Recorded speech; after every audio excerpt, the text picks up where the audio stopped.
Premium by ചെയ്യുന്നവന് മാത്രമേ premium cell ചെയ്യാൻ പറ്റൂ.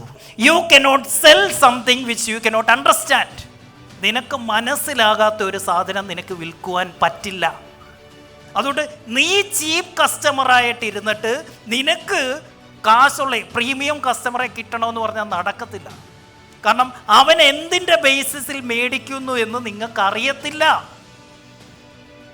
അവൻ എന്തിനൊക്കെ കാശ് മുടക്കുന്നു, എന്തിനൊക്കെ അവൻ കാശ് മുടക്കുന്നു എന്ന് അറിയണമെന്നുണ്ടെങ്കിൽ അവനെ പോലെ പർച്ചേസ് ചെയ്യണം. So when you spend more you take care of it more. കൂടുതൽ കാശ് ചിലവാക്കുമ്പോൾ നിങ്ങൾ കൂടുതൽ അതിനോട് കെയർ ചെയ്യും. അതുകൊണ്ട് ഇന്ന് തൊട്ട് ചീപ്പ് പ്രൊഡക്റ്റ് അല്ല മേടിക്കേണ്ടത്, ക്വാളിറ്റി പ്രൊഡക്റ്റ് മേടിച്ച് ശീലിക്കണം. ക്വാളിറ്റി പ്രൊഡക്റ്റ് മേടിക്കുമ്പോൾ ഒരിക്കലും നമ്മളുടെ പർച്ചേസ് ഡിസിഷനെ നമ്മൾ പ്രാകേണ്ടി വരില്ല. പ്രാകുമ്പോൾ അത് വിറ്റവനല്ല അതിൻ്റെ ഇമ്പാക്റ്റ് വരുന്നത്, നമുക്ക് തന്നെയാണ് ഉണ്ടാകുന്നതെന്ന് ഇന്ന് തിരിച്ചറിയണം. Because money loves respect. പണത്തിന് എന്ത് വേണം? ബഹുമാനം വേണം, റെസ്പെക്റ്റ് വേണം. റെസ്പെക്റ്റ് ഉള്ളവൻ്റെ അടുത്തേ കാശ് ഇരിക്കൂ, കാശ് വരൂ. സോ മണി ലവ്സ് അപ്രിസിയേഷൻ, അഭിനന്ദനം പണത്തിന് ഇഷ്ടമാണ്.